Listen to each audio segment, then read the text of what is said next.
On va terminer cette série de messages-là, de plan de match qui a, dans le fond, le but de ça, c'est d'être capable de découvrir ce que Dieu veut pour ta vie, justement pour être gagnant dans cette vie, pour être gagnant dans des différentes circonstances, qu'on puisse avoir un accès à Dieu, l'entendre, puis de savoir qu'est-ce qu'il veut pour vous, c'est quoi le plan que Dieu a préparé pour chacun d'entre nous.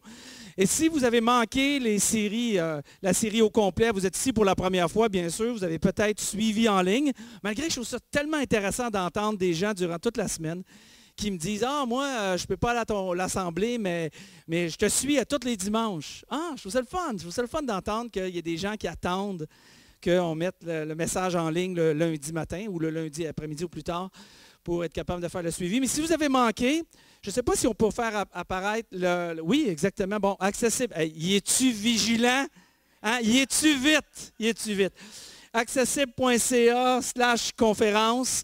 Vous allez retrouver la série au complet, ainsi que tous les autres messages depuis qu'on a commencé là, il y a 6 mois. Alors, ça va rester là tant et aussi longtemps, comme on dit souvent, tant et aussi longtemps que l'Internet va exister. Alors, Dieu, montre-moi ta volonté. Dieu, montre-moi ta volonté. Quel est le plan de match pour moi, pour vous, pour chacun d'entre nous? Il me semble que ça serait plus facile, hein, si on conclut cette série-là.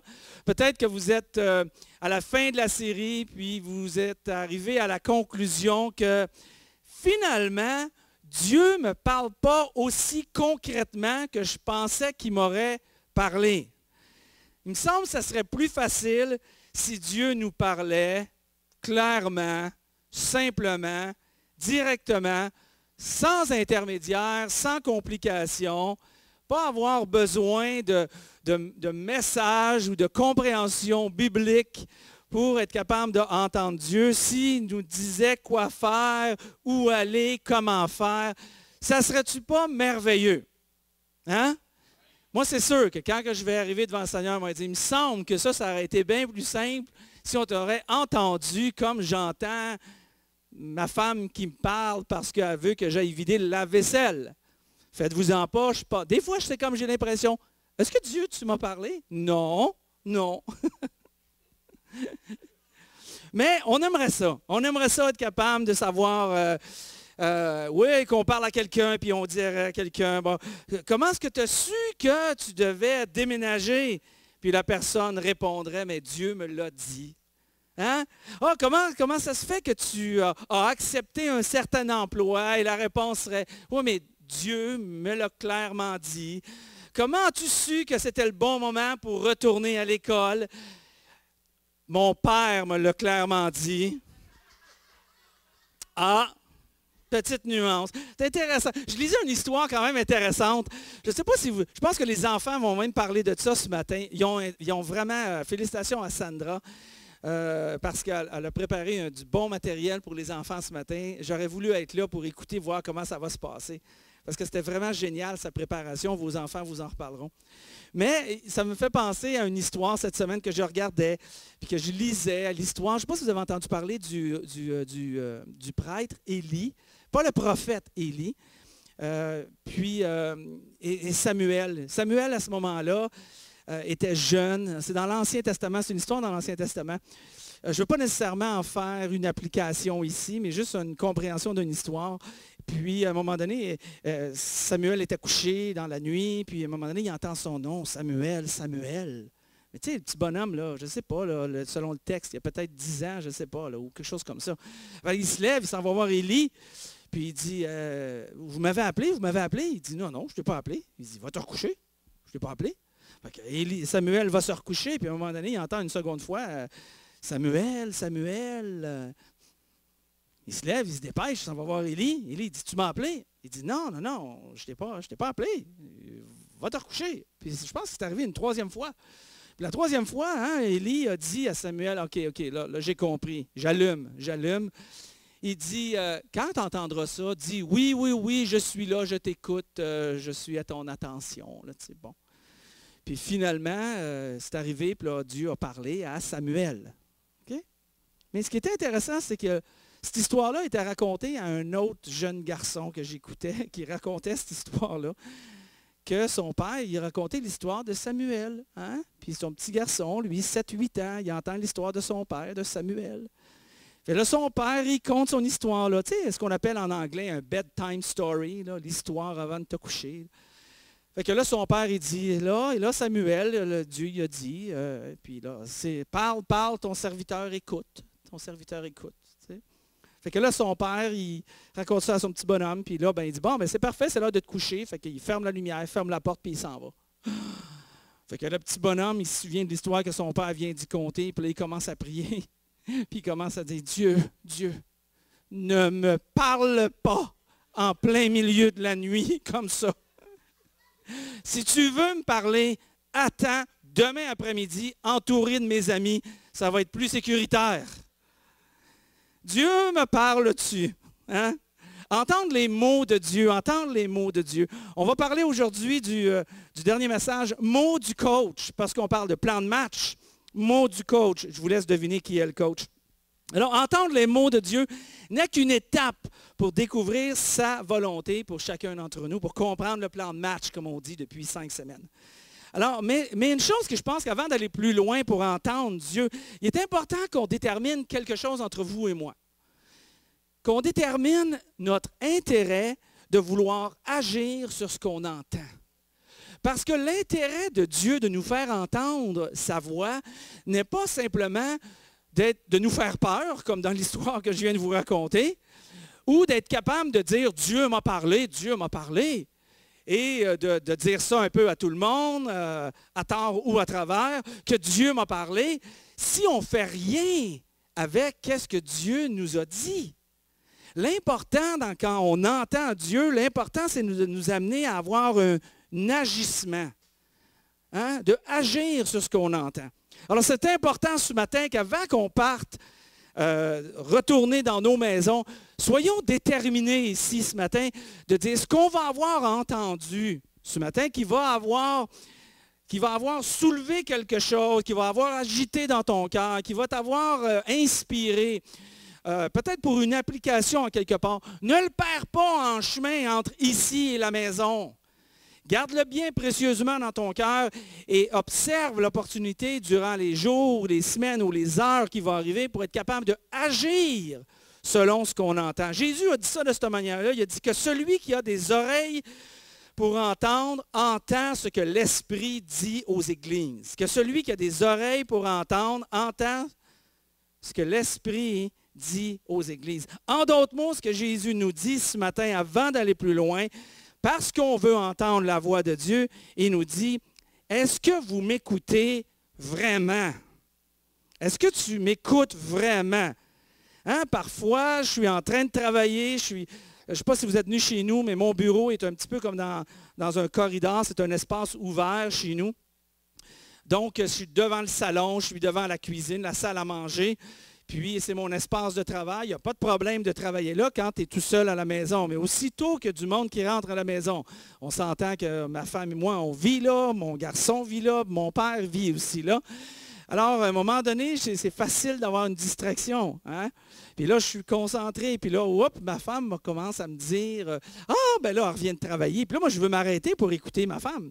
Mais je suis moitié dans l'écoute de ce que ma femme veut me raconter parce qu'elle revient de travailler, mais je suis encore concentré dans mon message ou dans la préparation de ce que je suis en train de faire. Tu sais. Mais là, je la regarde, mais j'ai une oreille sur elle, un œil sur elle, puis un œil, puis une oreille ailleurs. Mais qu'est-ce qu'elle me dit à ce moment-là? Hein? Qu'est-ce qu'on dit à notre conjoint, conjointe? Comment? C'est ça. Va vider le lave-vaisselle. Puis là, tu dis, j'ai pas entendu. J'ai pas entendu ce qu'elle a dit. Je veux pas entendre. Je veux pas entendre ce qu'elle a dit. Mais si elle dit quelque chose, raconter une histoire, puis elle voit qu'il n'y a pas de réaction. Parce que ça paraît hein, quand on est dans l'une. Quand notre esprit s'égare, puis on regarde la personne. Moi, je le vois tout de suite. Je ne sais pas si vous le voyez, mais moi, je le vois tout de suite. Et je regarde, et je me vois aussi quand je m'égare, puis je parle avec quelqu'un, puis je me dis, « Hey François, tu t'égares. Ton regard n'est pas le même. » Et là, une fois de temps en temps, parce que ça arrive très, très, très, très rarement, ma femme va me dire, « Est-ce que tu m'écoutes? Est-ce que tu m'écoutes? Tu me regardes, mais est-ce que tu m'écoutes? Est-ce que tu m'écoutes vraiment? » C'est ça que Jésus nous demande quand il dit, est-ce qu'on a des oreilles pour entendre ce matin? L'idée d'écouter vraiment, c'est d'être capable d'écouter de façon à pratiquer, d'être capable d'agir sur ce qu'on entend. Le frère de Jésus a repris ce thème-là, cette idée-là, dans sa lettre qu'il a écrite, puis il a expliqué qu'est-ce que c'est le sens d'écouter. Et il dit justement dans le chapitre 5, dans le chapitre 1 de son livre, dans Jacques, il dit « Mettez en pratique la parole et ne vous bornez pas à l'écouter, en vous trompant vous-même par de faux raisonnements. » Quand il dit de faux raisonnements ici, il veut simplement dire se faire désaccroire qu'on est en train vraiment d'écouter quand on n'écoute pas vraiment. Mais quand on dit qu'on n'écoute pas vraiment, comment qu'on va savoir si on n'écoute pas vraiment? Bien, on n'écoute pas vraiment parce qu'on ne pratique pas vraiment ce qu'on a entendu. C'est dans ce sens-là que Jacques nous dit ça. Alors, il nous dit, ne vous mentez pas, en d'autres mots. Ne vous mentez pas des faux raisonnements. Ne vous mentez pas en pensant que vous écoutez, mais si vous ne pratiquez pas. Alors, il continue en disant, car si quelqu'un écoute la parole et ne la met en pratique, si quelqu'un écoute la parole, comme souvent on va l'écouter de différentes manières, on va en parler tantôt, et qu'il ne met pas en pratique, donc il ne retient pas, il va être semblable à un homme qui regarde dans un miroir son visage naturel et qui, après s'être regardé, s'en va et oublie aussitôt qui il était. Hein? C'est comme si je me regarde le matin, puis je me dis, comme je me dis régulièrement quand je me regarde dans un miroir, « Oh, t'es beau un matin! » Puis après ça, je m'en vais du miroir, puis j'oublie ce que j'étais. Ce qui n'arrive pas, là, parce que je sais ce que j'ai vu le matin. Mais j'oublie, hein? J'oublie qui j'étais, j'oublie qu'est-ce que j'avais de l'air, j'oublie qui. Il dit, ben, tu regardes, après 2 minutes, là, la personne ne se souvient plus à quoi qu'elle ressemble. Il dit, c'est ça entendre sans être capable de pratiquer. C'est de se regarder dans le miroir puis d'oublier qu'est-ce qu'on avait de l'air. Hein? Hier, je regardais, on était allé voir un spectacle hier, puis il y avait un homme qui était là, je parlais de ça avec Nancy ce matin. Il y avait celui qui était le spectacle, la personne qui faisait le spectacle. On l'a vu sur des photos, on l'a vu avant, puis il y avait les cheveux gris, la barbe grise, la barbe longue, grise. Puis là, on arrive au spectacle, puis il y a les cheveux noirs, puis il y avait-tu une barbe? Non, il n'y avait même pas de barbe. Fait que, tu sais, il avait de l'air tellement plus jeune. Moi, je regardais ça, puis je me dis, intéressant. En tout cas. Fait que là, mais quand on oublie qu'est-ce qu'on a de l'air. C'est ça, entendre, mais ne pas pratiquer. Mais il donne le contraste, par contre, ou le contraire. Mais il dit, au contraire, il dit, si quelqu'un écoute, pas ce passage-là, le suivant, s'il te plaît.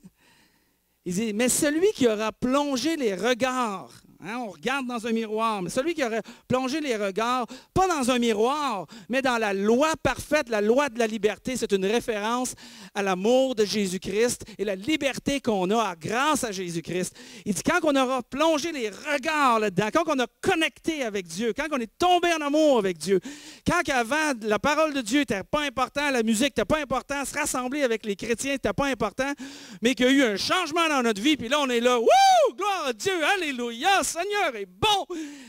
Qu'est-ce qui s'est passé? Hein? On a plongé dans les regards, dans la loi parfaite, la loi de la liberté, et qui aura persévéré. Hein? Ça demande une continuité. Hein? Qui aura persévéré, n'étant pas un auditeur oublieux, mais se mettant en l'œuvre, se mettant en pratique, celui-là sera heureux dans son activité. Alors, Jacques ici, il nous dit à quel point c'est important de ne pas juste entendre la voix, mais aussi de chercher à la pratiquer. Maintenant, comment sais-tu que c'est Dieu qui te parle? Comment sais-tu que c'est Dieu qui te parle et que celui que tu vas suivre, parce que tu as entendu, n'est pas nécessairement ta petite voix intérieure? Comment qu'on fait la part des choses entre Dieu m'a parlé ou je me suis parlé? Puis là, j'ai entendu la voix. Quelle voix? Est-ce que c'est ma voix que j'ai entendue ou celle de Dieu ou un mélange des deux? Comment on fait pour savoir ça? Et c'est ce qu'on va essayer de, avec ce dernier message-là, cette deuxième partie-là, si vous voulez, on va essayer de se donner des éléments pour être capable de faire la part des choses, de trouver la voie de Dieu. Et c'est possible. Et c'est possible. Parce que des fois, on va dire, ah ben oui, mais c'est-tu possible vraiment de trouver la voie de Dieu? Ma femme cite souvent ce passage-là. Elle dit, mes brebis écoutent ma voix et me suivent. N'est-ce pas, mon mari? Je dis, bien sûr, mon amour. Mes brebis écoutent ma voix et me suivent.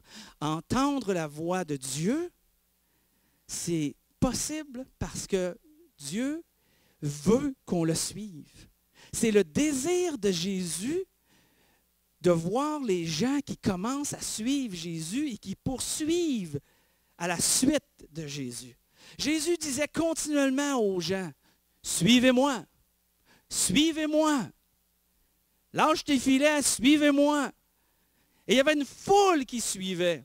Il n'y avait pas nécessairement une foule qui était tout à fait d'accord avec tout ce qu'il disait, mais il disait, « Suivez-moi. » Vous allez être capable de voir, vous allez être capable d'entendre. Mais entendre la voix de Dieu, des fois, on va dire, j'entends la voix de Dieu selon des circonstances qui vont arriver. On dit, regarde, qu'est-ce qui est arrivé? Il est arrivé ça, il est arrivé ça, puis il est arrivé ça. C'est sûr que Dieu me parle. Ou un signe. On va demander à Dieu un signe. Le signe est arrivé. Est-ce que Dieu, tu veux que je vende mon auto? Si tu veux que je vende mon auto, que demain il pleuve. Il se lève le matin, il se met à pleuvoir. Ça y est. Ça y est. Dieu vient de me dire que je peux vendre mon auto. Oui, la météo aussi. Hein? D'entendre la voix de Dieu et s'appuyer sur uniquement des circonstances ou des signes, ça peut être vrai, n'est-ce pas? Mais ça peut être trompeur. Il faut faire attention. Il faut faire attention. Il faut faire la part des choses. Pourquoi? Bien, parce que entendre la voix de Dieu sur des circonstances ou des signes, ce n'est pas une science exacte. Hein? Il y a beaucoup de place à l'interprétation. Si vous saviez plutôt le nombre de personnes qui m'ont dit, avant qu'on ouvre l'église ici, « Ah, vous allez ouvrir dans un tel local parce que j'ai prié pour ce local-là, puis Dieu m'a dit que vous auriez ce local-là. » Pas de local-là.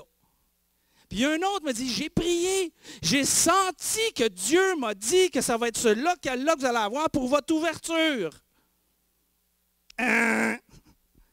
Pas ce local-là non plus. Fait que j'attends celui qui va me dire où on va être pour la prochaine place.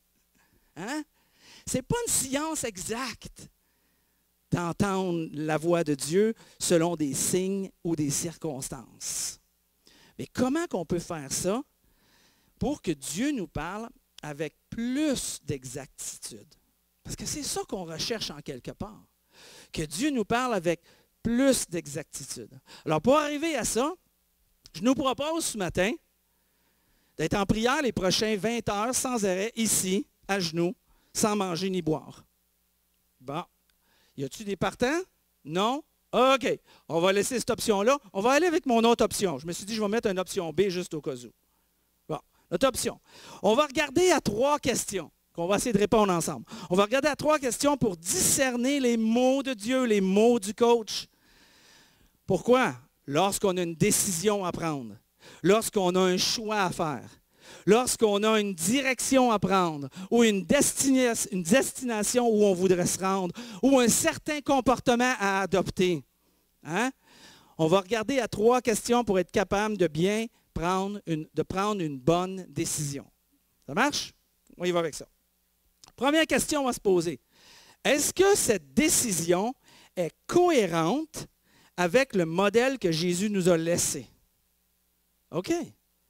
On cherche à entendre la voix de Dieu pour être capable de prendre une décision. Est-ce que cette décision-là qu'on va prendre, est-ce qu'elle est cohérente? Est-ce que ça se tient avec le modèle que Jésus nous a laissé. Si on veut trouver le modèle que Jésus nous a laissé, un des endroits très évidents qu'on va le retrouver va être dans ce qu'on appelle la parole de Dieu. Pourquoi? Parce que Jésus nous dit que la parole a été faite chair. La parole, les mots de Dieu, les mots du coach ont pris une forme humaine. Et cette forme humaine a été représentée dans la forme du Fils unique, Jésus-Christ. Alors, quand tu veux découvrir Dieu, sa volonté, regarde au Fils, parce que le Fils est la gloire de Dieu, donc la parole de Dieu qui a été faite chair. Jésus est la parole. Jean nous dit ça dans son évangile. Cette parole-là est décrite aussi comme étant ce qu'on appelle les Écritures. Les Écritures sont ce qui décrit justement les lettres, les histoires, les récits qu'on retrouve dans la Bible. Ces Écritures-là, quand on regarde dans l'Ancien Testament, entre autres, rendent témoignage de Jésus-Christ. Donc, on peut trouver le modèle de Jésus-Christ au travers les passages de l'Ancien Testament ou l'Ancienne Alliance ou l'Ancien Engagement que Dieu avait fait à ce moment-là avec le peuple d'Israël. Mais on va retrouver ça aussi dans la Nouvelle Alliance, le Nouvel Engagement, la Nouvelle Entente que Jésus-Christ a faite avec le monde entier. Pas mal moins de lois et de règles. Plus difficile, mais moins de règles. Une seule règle. Tu aimeras ton prochain comme je t'ai aimé. Plutôt que les 670 règles et lois qu'on retrouve dans l'Ancien Testament, que personne n'arrivait à obéir de toute manière. Alors, les Écritures sont ces espaces-là. Le Nouveau Testament, vous dites, oui, mais les Écritures, c'est l'Ancien Testament. Non, c'est aussi le Nouveau Testament. Pierre fait référence aux lettres que l'apôtre Paul avait écrites. Et ces lettres-là, dis-je, sont les nouvelles Écritures. Et Pierre nous explique ça dans la deuxième lettre de l'apôtre Pierre, deuxième lettre, chapitre 3, vous pourrez aller lire, ceux qui veulent découvrir un petit peu cet aspect-là, 2 Pierre 3. Il est en train de nous expliquer que Paul écrit des nouvelles lettres. Hein? La moitié du Testament, du Nouveau Testament a été écrite par l'apôtre Paul. Et l'apôtre Paul, ces lettres sont devenues les nouvelles Écritures, à laquelle qu'on peut s'y fier pour être capable de découvrir le modèle qui se retrouvait en Jésus-Christ. Ces Écritures-là, ce qu'on retrouve dans la Bible, dans le Nouveau Testament, ces Écritures-là, ce sont des textes inspirés de Dieu. Hein? Quand on parle de « inspiré », ça veut dire la traduction du mot « inspiré », original là, du mot qui a été pris, c'est « souffle ». C'est le souffle de Dieu. Tu sais, si j'enlève mon souffle, puis je l'extrais complètement de mon corps, là, puis j'essaye de dire un mot, il n'y a rien qui va sortir. C'est le souffle qui fait en sorte que le mot peut sortir, peut être entendu et peut être véhiculé. Dieu, c'est ce qu'il fait. Au travers des Écritures, au travers de le Nouveau Testament, comme de l'Ancien, les Écritures sont là pour nous, sont inspirées de Dieu et ils sont là pour nous aider. Regardez ce qui est écrit. À nous enseigner, à nous convaincre, à nous corriger, à nous instruire dans ce qui est juste, afin que l'homme de Dieu, la femme de Dieu ou l'enfant de Dieu soit accompli, puis soit prêt à toute bonne œuvre, toutes bonnes actions. Alors Dieu dit qu'au travers des Écritures, au travers des textes, les nouvelles Écritures particulièrement, comme des anciens, sont utiles pour enseigner, convaincre, afin qu'on connaisse justement la volonté de Dieu. Donc, si on veut découvrir la voie de Dieu, est-ce qu'on se pose la question dans notre décision, est-ce que la voix qu'on entend est cohérente avec le modèle, donc les Écritures, la parole que Jésus nous a laissée? Et c'est important de faire référence à ça pour être capable de découvrir justement la voix de Dieu et entendre la voix de Dieu. Right? OK. On y va avec la deuxième question. La deuxième question, est-ce que cette décision, celle qu'on va prendre, est cohérente avec la façon dont j'ai été tricoter. Tricoter, un mot grec qui veut simplement dire tricoter. Est-ce que la décision que je veux prendre est cohérente avec la façon que tu es tricoté? Est-ce que Dieu t'a tricoté parce que c'est lui le maître du tricot? Est-ce que Dieu t'a tricoté avec certains talents? La réponse, Émilien nous en a parlé la semaine passée, bien absolument.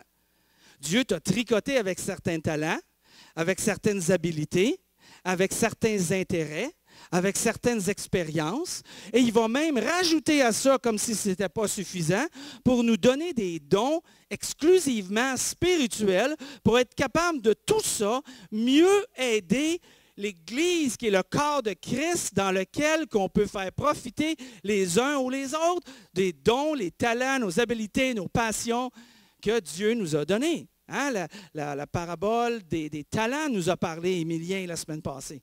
Alors, c'est important de regarder de la manière que je suis tricoté pour être capable de découvrir ce que Dieu veut que je fasse de ma vie. Faisons attention. Je veux juste mettre une petite bémol ici, de faire attention parce que Paul nous dit, il dit, faites attention en regardant la manière que vous êtes tricoté. Ayez dans votre perception de vous-même, ayez une sage appréciation de vous-même.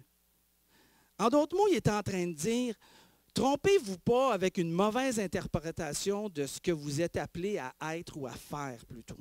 Pas à être, mais à faire. En d'autres mots, il est en train de dire ici, est-ce que tu as la capacité dans mon domaine à moi? Je vais y aller avec mon exemple à moi.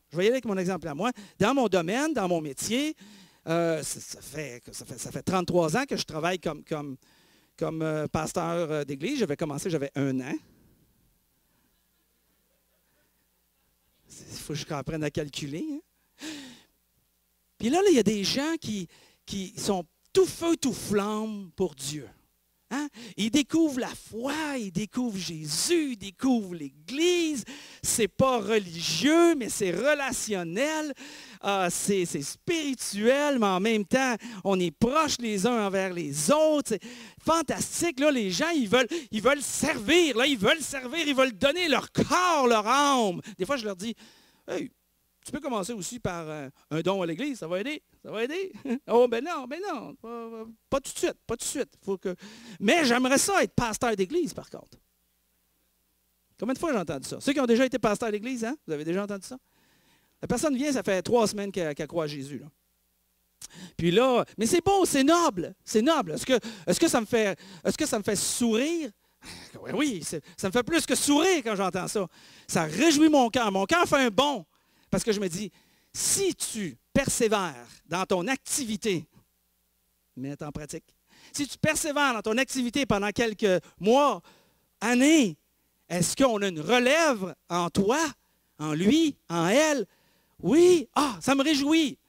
Mais très souvent, c'est comme, regardons, n'ayons pas une opinion trop haute de soi-même.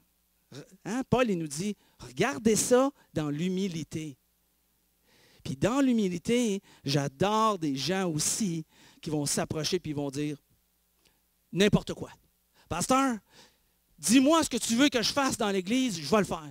Tu veux que je lave les planchers, je vais les faire. Tu veux que je place les chaises, je vais les faire. Tu veux que j'arrive ici à 8 heures pour monter, démonter du stock, moi je vais le faire. Tu veux que j'arrange les fruits pour... je vais le faire. Moi je suis prête à faire n'importe quoi. Ça aussi c'est beau. Ça aussi, c'est beau, parce qu'il se voit dans un contexte d'humilité. Ça annonce aussi une très belle relève, n'est-ce pas?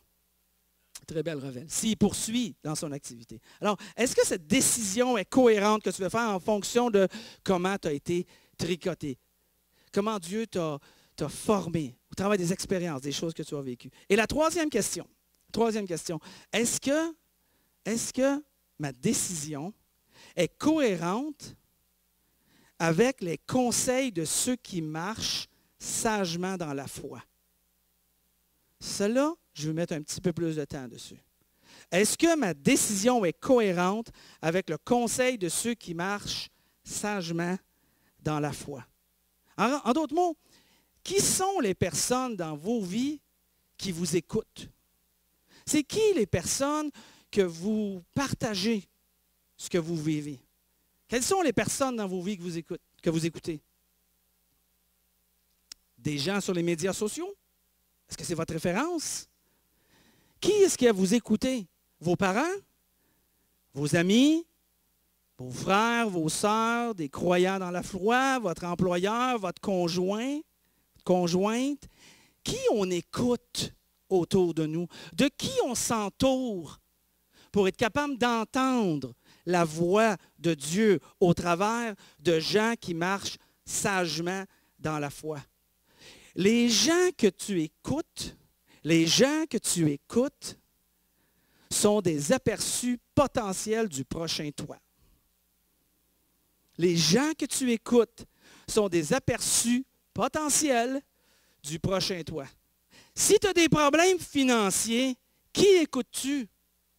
Est-ce que tu t'en vas voir un conseiller financier ou tu t'en vas voir quelqu'un qui s'écroule sous les dettes? Si tu vas voir celui qui s'écroule sous les dettes, tu vas peut-être avoir un désir de faire attention parce que tu vas dire, je ne veux vraiment pas devenir comme ça, crouler sous les dettes. Mais normalement, quand on veut planification de retraite, pour ceux qui sont rendus à une planification de retraite, mais c'est une bonne idée de commencer ça très jeune d'ailleurs, on va voir qui? On va aller voir un conseiller financier. Pourquoi? Parce qu'il y a l'expérience, il y a l'expertise pour être capable de bien nous conseiller. Qui écoutes-tu qui sont autour de toi? Très bonne question à se poser. Qui est-ce qui vous influence dans votre vie, dans vos décisions? Dieu parle par des conseils de sagesse au lieu de te laisser prendre par la chance sur ce que Dieu peut-être veut dire. J'essaye, et c'est toujours, il faut être très intentionnel. J'essaie de bâtir une équipe autour de moi pour être capable de bien me conseiller. Pourquoi? Parce que je veux entendre la voix de Dieu. Je veux entendre ce que Dieu a à me dire. Je vais voir, on a un conseil pastoral que je parle avec eux autres, qui est 3 pasteurs à l'externe de cette église, que j'ai des conversations avec eux autres pour être capable de m'assurer que j'entends bien la voix de Dieu. J'ai des gens à l'interne ici que je rencontre parce que je veux entendre la voix de Dieu. Il y a une équipe de direction qu'on est en train de bâtir. Et je veux m'entourer de cette équipe de direction-là parce que je veux entendre la voix de Dieu. On a un conseil d'administration et on prend des directions, des décisions financières. Pourquoi? Parce que je veux entendre la voix de Dieu. Je veux entendre qu'est-ce que lui, il veut que je donne, que je dise dans ma vie, que je dirige, comment diriger. Donc, est-ce que ma décision est cohérente avec les conseils de ceux qui marchent dans la foi? Les conseils de sagesse. Les conseils de sagesse que Jacques, le frère de Jésus, nous encourage de saisir. Et il nous explique que les conseils de sagesse, c'est des actes de gens qui vont être empreints d'humilité. Et ça caractérise la véritable sagesse qui nous dit. La sagesse qui nous dit, qui vient d'en haut, est premièrement pure. De plus, elle aime la paix. Les conseils de sagesse procurent la paix, dirigent vers la paix, fait accepter la paix. Elle est modérée et conciliante, qui nous dit ces conseils de sagesse-là. C'est plein de compassion et ça produit beaucoup de bons fruits. Et elle est sans motif personnel et sans hypocrisie. Jean qui nous donne ici un échantillon de comment on peut s'entourer de gens pour être capable justement d'entendre la voix de Dieu. Conseil de sagesse. Donc, si je récapitule, les 3 questions qu'on se pose. Est-ce que la décision que je vais prendre est cohérente avec le modèle qu'on retrouve en Jésus au travers des Écritures? Est-ce que la décision que je veux prendre est cohérente avec la façon que j'ai été tricoté. Et la troisième, c'est est-ce que la décision que je vais prendre est cohérente avec les conseils de sagesse de gens, avec de foi de gens qui t'entourent. OK. On va voir si on a compris. On va aller, je vais vous montrer une image de lumière. Et voilà, merci. Et là, je vous donne trois situations, puis vous me dites, est-ce que, vous savez comment ça fonctionne, des lumières? Bon, il y en a un qui conduit, les autres ne conduisent pas du tout. On ferme les... c'est ça, c'est ça. On va arriver là-dessus, justement, c'est un bon exemple. Donc, le rouge, le jaune ou le vert. Le rouge, on fait quoi? On arrête. Le jaune, on fait quoi? Ah, je pensais qu'on accélère. Ça aussi, on ralentit, on n'accélère pas. Le vert, on avance. OK. Je vais partir en voyage, je vais partir en vacances, je vais faire un voyage absolument incroyable. Je veux partir visiter des endroits incroyables, les bords de mer incroyables, les îles extraordinaires. Je veux partir. Ça fait longtemps que je n'ai pas parti. Je travaille depuis des années. Et il me semble que je le mérite de me payer ce voyage-là. Mais je n'ai pas d'argent dans mon compte de banque. Puis, je vais être obligé de mettre ça continuellement à crédit, mais ce n'est pas grave parce que je le sais, que j'ai un bon emploi, puis je devrais être capable de repayer tout ça dans les 5 prochaines années. Et là, tu te dis, je suis sûr que Dieu m'aime et il veut que je me fasse du bien parce qu'il m'aime. Est-ce que c'est un rouge, un vert ou un jaune? C'est un rouge. On fait quoi, un rouge? On arrête. Hein? Quand vous allez voir ça cette semaine, pensez à des situations de vos vies. Est-ce que c'est rouge? Est-ce que c'est jaune? Est-ce que c'est vert? On arrête. Mais là, j'ai une décision à prendre, puis dans ma décision, j'ai 2 conseillers, j'ai une équipe autour de moi, on est 4 conseillers, c'est 4 conseillers. Puis je présente la situation à mes conseillers, puis il y en a 2 qui me disent « Ah, oui François, c'est sage, c'est selon la foi, c'est une bonne idée. » Et là, je me reviens, puis je reparle avec mes 2 autres conseillers qui font partie de la même équipe, puis qui disent « Non, non, non, non, c'est pas la meilleure chose à faire, je pense pas que tu devrais faire ça. » Qu'est-ce que tu fais? Est-ce jaune, jaune. Le jaune ne nous dit pas d'accélérer. Il faut passer. Coûte que coûte, il faut passer. Non, non, non. En l'autre mot, le jaune, il nous dit, il nous avertit. Il nous avertit que le stop s'en vient. Donc, il nous demande en quelque part qu'on fait quoi? Ralentir. Ralentis. Tu as 2 conseillers qui disent oui. Tu as 2 conseillers qui disent non. Tu as ton père et ta mère qui sont dans la foi qui te disent oui. Tu as ta soeur et ton frère qui sont dans la foi qui te disent non. Hein? Qu'est-ce que tu fais à ce moment-là? Continue de consulter. Continue de prier. Continue d'observer les Écritures. Qu'est-ce que Dieu dit? Ralentis. Prends ton temps. Va pas trop vite. J'ai une opportunité de déménager pour ma carrière. Les conseils sont favorables. Mes 4 conseillers me disent oui, c'est une bonne chose. Ils font référence à la manière que j'ai été tricoté, ils font référence à mon appel, ils font référence à mon esprit missionnaire et mon désir de servir le Seigneur outre-mer. Ils regardent à ma condition financière, ils regardent ma condition familiale et ils disent c'est favorable. Et les textes bibliques n'est pas contre l'idée de et dans la foi d'avancer. En regardant, il me donne quoi? Une lumière verte. Il me donne le go. Il me donne le go. Pourquoi? Parce qu'on se questionne. On ne vit pas uniquement selon les circonstances. On ne vit pas uniquement selon les signes, mais on regarde le modèle de Jésus, on regarde de la manière qu'on est tricoté, puis on regarde des gens qui ont marché dans la foi, qui nous aident à prendre une direction. C'est comme ça qu'on en arrive à être dans le centre de la volonté de Dieu.